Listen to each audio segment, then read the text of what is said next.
Good afternoon, good afternoon, viewers. Eagle Spitz here on Desert Island Vids over at Punk Virus Eclectic Virtual Festival.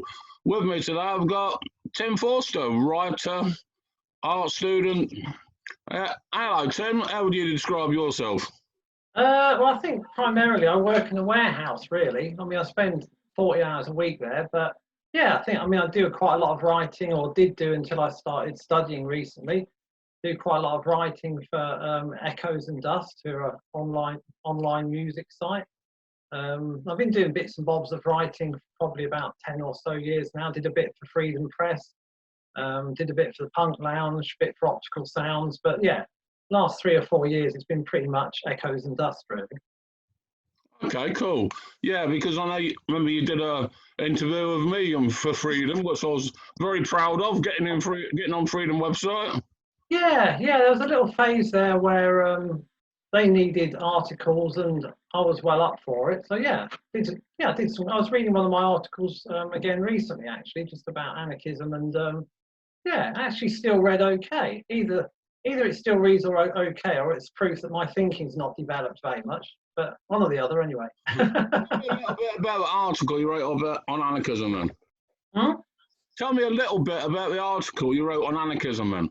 It was about 5 years ago. I just had a hernia operation, so I had lots of time to sit around and recover. And I thought, how am I going to use my time well? And I just started writing a kind of something that I hoped would be understandable to normal people about anarchism as a way of organising society, because often anarchism and anarchists speak for themselves. So I wanted to do something that was a bit more accessible, really. And I just sent it off to Freedom Press, and they really liked it and put it in the magazine. So I ended up preaching to the converted yet again. Yeah, that's always a problem, isn't it? But no, so it's okay. No, it's good. Yeah, it's good. I suppose the sort of anarchism I'm interested in is not to do with personal, individual autonomy and freedom. It's much more to do with who owns the means of production and how you organise a non-hierarchical society. Sounds a bit like Marxism to me. Very much so, yeah. Very much I'm very much a Marxist-influenced anarchist, without a doubt. But I think that it seems to me that whoever owns the means of production will always end up accumulating power and wealth. So you need to make sure that the means of production are held and worked by the community that works there in order to preclude the accumulation of power and wealth. I think anarchism that doesn't deal with who holds the means of production will always run aground on the inequalities that the means of production generate. Right, because there's been a lot of good anarchist unions and community banks and stuff set up by anarchists, hasn't there, over years? Very much so. What's your first song then, mate?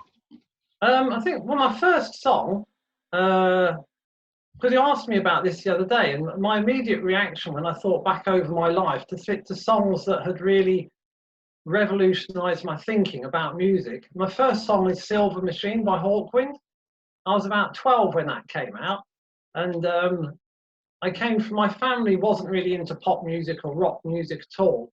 They listened to modern jazz, Ella Fitzgerald, Tony Bennett, and the Spinners. The Spinners were like a big folk band at the time. So I came from a background of not really knowing much about pop and rock. And when I was about 11, I suppose, I went to secondary school, started listening to pop and a bit of rock.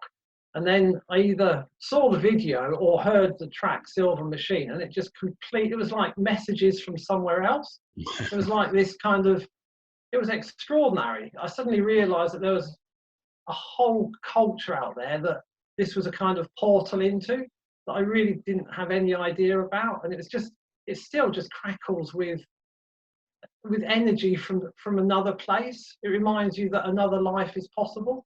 I just find it an extraordinary song. Yeah, it blew me away because I actually come across Silver Machine when I was a young kid. My dad used to go down to a local boozer when he used to have old-fashioned jukeboxes with singles on them, Okay. And then you'd get somebody go around and replace them, and then the pub would sell them or give them Yeah, away. yeah, One night, my dad bought me a silver machine back from a pub. yeah. Bloody hell! I played it and played it and played it. Yeah, it was like magical. Yeah, it was like a kind of portal into another world. It was like the wardrobe in The Lion, the Witch, and the Wardrobe. You sort of, it just, yeah, it was like a nexus into something you could barely imagine. Yeah, fantastic, absolutely fantastic. Right. So you're talking about your, was it sort of anarcho-communism? Would you say? Is your sort of... Yeah, I think I would probably class myself as a kind of Marxist influenced anarchist with a side portion of spirituality. Yeah. Oh, that's good. It's all I've always seen anarchism as spiritual. You know, Yeah, very much so. it's about putting everyone in connection, isn't it? I think. Yeah, I think that most progressive versions of faith would be highly compatible with anarchism. Yeah, I think that's probably a fair comment. I think. Yeah, yeah. For me, anarchism, I suppose, has helped me to make sense of my spirituality, and I probably interpret my spirituality through a prism of anarchism, I guess. Yeah, if I'm really honest. Okay, cool. Sounds good to me. Obviously, Emma Goldman used to talk about Jesus as a agitator from Nazareth. Yeah, very much so. Yeah. Yeah, she has a couple of pieces in her essays where her views on.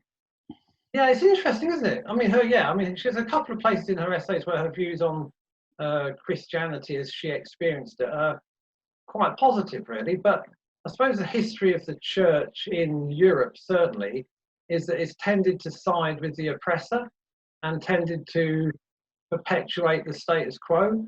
So most anarchists and people of any sort of progressive left politics have had a very negative view of the church, and quite understandably, because it often stood against the explicit teachings of Jesus. So yeah, I think loads of people have been opposed to the church while their beliefs have actually been quite compatible with the teachings of Jesus, really. Yeah, I think a lot of anarchists throw the baby out of the bathwater, but then there's a fucking lot of bathwater a lot of the time. Yeah, I mean, like I say, I mean, the track record of the church is a bit crap, really. But yeah, in there somewhere, in amongst all the crap, there are some nuggets of gold, and it's trying to find them and develop a spirituality that that works for you, and more importantly, that works for other people. At the end of the day, your faith is going to be judged by how other people experience it, not how you feel about it internally. Expand on that a little bit. Well, I just think that, you know, there's a Cartesian idea in the West of the kind of sealed self, isn't there? The kind of sort of like, and unfortunately, with individualization and the kind of preoccupation with how we feel, we can sometimes have a spirituality that's all about me. But from what I can gather, say from the book of James, it says in there something like, the religion that God really rates is to take care of the widow and the orphan, that is the poor and the vulnerable, and to not get mixed up with kind of crap that would damage you and other people. So yeah, for me, I think my spirituality would be about solidarity with the poor and the vulnerable, and not participating in activities that are destructive to the wider natural world, if you like. So, you know, I would be a vegetarian and probably a wannabe vegan, try and kind of like live an ethical life, but most of all be aware of other people and standing in solidarity with those that, like I said, are poor or vulnerable or struggling, going through a difficult patch. Yeah, there's an old vegan statement which kind of summed up veganism, which became a title of a Flux of Pink Indians album. Strive to survive, causing least suffering possible. But I think it's kind of spiritual. The kind of spiritual anarchism you're talking about is that it goes beyond that. It's not about not suffering. It's about aiding suffering as well. About helping to stop suffering as well. Does that make sense? So like the difference between being non-racist and anti-racist. Yeah. Yeah, I completely understand that. Yeah, but it's not enough to just not participate. Sometimes you have to actively oppose wrong. Yeah. I mean, lots of people, don't get me wrong, I think loads of people are much better at being a decent human being without faith than I am with faith. But this is the best I can do with the kind of psychological crutch that I've found to help me along. Other people don't need that psychological crutch and seem to do a much better job of life without it than I do with it. And, you know, all credit to them, really. Yeah. What's your next song, Tim? This is another old song. I kind of, sometimes my musical taste is quite like eclectic, really, and it's not at all punk, really, in the sense of just liking punk music. So my second song is by a group that when punk started in '76, it would have actually completely despised. Well, so I think that's very punk rock in itself. So the second song is I Know What I Like, brackets in Your Wardrobe by Genesis, which came out about, I don't know, maybe a year or so after Silver Machine. And it's just, again, it's a song that at the time I'd never heard anything like it, hadn't heard anything similar to it. It kind of broadened out my imagination of what music could be. And that kind of single led me on to buying the album, Selling England by the Pound, which I still listen to today. I would say that over the kind of 50 years that I've been listening to music, I would say that would be my number one album, Selling England by the Pound by Genesis. It is still a thing of such magnificence and beauty, and yeah, I absolutely love it. Right. Okay. I'm not going to make any comment on Genesis at this point. No, we're talking mid-70s Genesis. In fact, one of the bands I've been to see the most often over the last 4 or 5 years is a mid-70s Genesis tribute band called G2. And I love that music. Okay, I'll take your word on that one. One thing that springs to mind though, because so far you've chosen quite experimental songs for the time. Yeah. Your parents were into modern jazz? Yeah, things like Dave Brubeck, Dizzy Gillespie, Gary Bird. Did I say Dave Brubeck? Yeah. All that kind of, I suppose, what was classed then as modern jazz. Ella Fitzgerald, that was another one. Because I listen to a lot of jazz, but it's more experimental stuff. So I was just trying to tie the two up together about your experimental taste of music. Getting up, maybe it was subconsciously inspired by your parents. Completely, yeah. I completely think you've got a point there, Igor. I think being brought up with, not with a pop rock background, but with a background of listening to music that was pushing the genre boundaries for what it was, alongside obviously more conventional stuff like the Spinners. I'm sure that did help me to be open to stuff that sounded a bit weird or a bit unusual or a bit out of kilter. Yeah. Okay. You're just finishing a MA, aren't you? And I wish I was. That'd be lovely. No, I'm just starting an MA. I've just done the first module with the Open University of MA in art history, which I started last September, October. I was studying with the OU a few years ago and got a couple of degrees, and I kind of ummed and ahed about doing a master's. I was a bit unsure about it really, whether I'd hit my ceiling doing a degree and whether I could really deal with anything much more difficult. But I kind of decided to go for it, and first 6 months I really enjoyed it.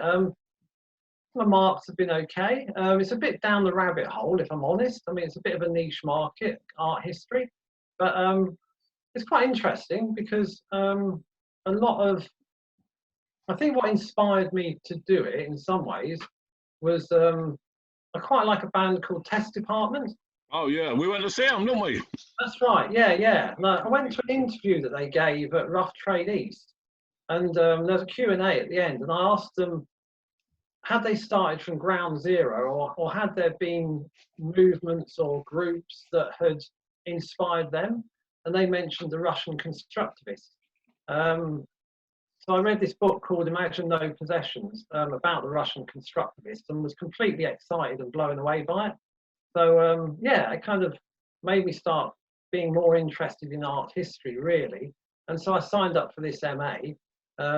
Which has nothing to do with Russian constructivists in it at all. But I'm hoping to perhaps do something about them for my dissertation. They're quite interesting, the Russian constructivists, and the same issue keeps. I read this book about Russian constructivism, and I've also read a book about post-punk by David Wilkinson called something like Post-Punk Politics and Pleasure in Britain, something like that. And I also read a book that's just come out recently about Henry Cow, who were a 1970s avant-garde experimental band, very left-wing Marxist. And all three books are struggling with the question of what does an art practice that's truly socialist/communist look like? And what do cultural products that are truly socialist/communist look like? What would they do for us? How would they differ from objects under capitalism? And so I'm quite fascinated by all that thing, and I'm hoping perhaps when I do my dissertation next year that I can just explore that whole idea. Because some of the post-punk bands, like the Russian constructivists, kind of wrestled with this idea. I think the Raincoats were one of them, of what does a truly radically left art practice look like? And in the case of the Raincoats, what does music that is constructed under a left-wing narrative sound like? There's a book called Resilience and Melancholy that talks about some styles of music reflecting or mirroring or reaffirming the kind of some of the values and structures of neoliberalism. I don't know how that quite works because I'm not that well up on music theory. So are there musics, are there arts that don't reproduce capitalism but can somehow be an extension of communism or socialism into that expression? I suppose going back to Silver Machine sounded like music from another place. So I wonder whether Silver Machine, without us knowing at the time, was an expression of an alternative narrative, an internalized countercultural view of the world being expressed musically. And that's why it sounded weird. That's why it sounded like nothing you'd heard before. I mean, what would you make of, the krautrock bands like Faust and Can and stuff? They would fit somewhere in that narrative, wouldn't they, surely? Very much so, yeah. I mean, the krautrock bands are really interesting, aren't they? Because they knew they couldn't draw on their cultural history because it was so tainted, and they didn't want to draw on R&B and blues-based rock that they saw as kind of cultural imperialism emanating from America. So they had to almost literally, although obviously you never have a year zero, but they almost had to start from year zero and construct a musical form that like I say, eschewed both of those kind of resources and tried to come up with something completely novel and completely new. And yeah, I mean, they would have influenced bands like Hawkwind, bands like Henry Cow. Yeah. Well, I mean, there were several theories about what happened with punk. I mean, one of the theories was that it was greatly inspired by Dadaism. Would you see that? I think that Malcolm McLaren was certainly very influenced by the Situationists from the 50s and 60s. That idea of creating, deliberately creating situations. But his kind of situationism was quite a vulgar one. I think he was quite interested in the tactics, but not the progressive politics. Dadaism. Dadaism was very political, and it drew on. It had enough of the rationale of Western Europe that had led to the First World War. So they tried to draw on irrationality or non-European resources in the construction of their art. They kind of tried to take a step back from and negate the kind of Enlightenment rationality that World War. I'm not sure how much of that would have seeped into punk, but I think the Situationists, who you could certainly say are in that continuum, were definitely an influence on Malcolm McLaren and his kind of some of his ideas about punk. But I don't know that the Sex Pistols particularly realised any radical potential within that. I think the Sex Pistols, sadly, I think were, although I love them, they were more rebellious than revolutionary, weren't they? I think their politics was too incoherent to ever be truly radical, I think. Okay, so having said that, I think culturally they were very radical, and it's easy to forget that aspect. That they were anti-racist. They were very anti-hierarchy, and I think it's hard to remember back to pre-punk and remember how racist and how deferential British culture was. And I think bands like the Sex Pistols helped smash that and reveal that what we took as natural was actually social construct. And they were able to decimate that idea of it being just nature and show us another way of being culturally. But in terms of politics and economics, I think that they struggled badly, and John Lydon still struggles badly, I think. Oh, yeah. Less said about Lydon, the better, I think. So what's your last two, mate? My last one, I brought it completely up to date. I was thinking about going for the Sex Pistols, but like I just explained, I don't think they quite cut it for me in terms of punk. For me, punk, and I know this is just my own personal definition of punk, but for me, punk is a kind of DIY artist, a kind of grassroots DIY artistic expression of progressive politics. I know that doesn't really fit with some of the early punk bands like the Saints and the Damned, or even the Sex Pistols particularly, but certainly would fit with the Clash, I guess, over time. But not with a lot of the punk bands in those first few waves. Maybe the Ruts would fit in there, I guess. But for me, yeah, I like to think of punk, like yourself being a punk poet, I like to think of punk as being a DIY grassroots artistic expression of progressive politics. I think that does it for me. So my last song is by a contemporary band called Girls in Synthesis. They're a London-based band. I kind of read a bit about them and heard a few things about them up till about 2 years ago, I think. And then I actually investigated them myself, and they are at the moment, as far as I'm concerned, they are the perfect realization of the punk ethos.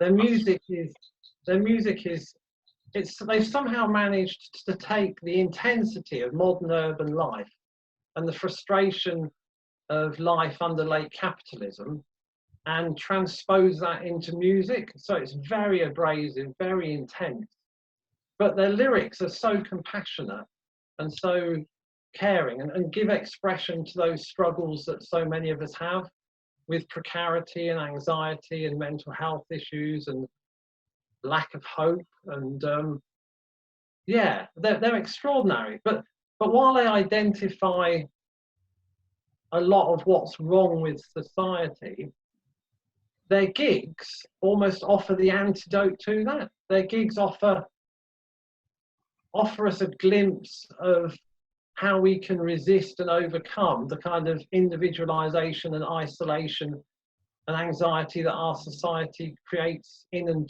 around and for us. Their gigs, they kind of vacate the stage really early on and position their mics within the audience. So they immediately break down that sense of hierarchy and create a sense of community. And from then on in, it's just a complete celebration of mutual trust, of respect, of solidarity, of community. They involve the kind of would-be or would have been audience like in the songs. So you're translated from being a spectator to a participant. So out of just like conventional venue resources, they create a sense of community and solidarity, of trust and hope. And the amazing thing is that although most people there are kind of half-cut punks, people behave with a real sense of respect and responsibility towards each other and towards the band. So what you actually get is a real celebration of life and of hope, of solidarity and of community, which are the things that we need under late capitalism if we're going to kind of not collapse under its weight, really. So yeah, Girls in Synthesis, the track I picked was Tainted, because I just love the guitar. It's like bursts of energy transposed into musical form. Yeah, I love it. Fantastic. Well, folks, all those links will be links to Tim's songs. They will be in the links attached to this video. So thanks very much for being on the show, Tim. No, loved it. Thanks very much for inviting me. Really enjoyed it. Oh, good. Bless you, man. Well, we'll say cheerio. Keep safe. Bye-bye.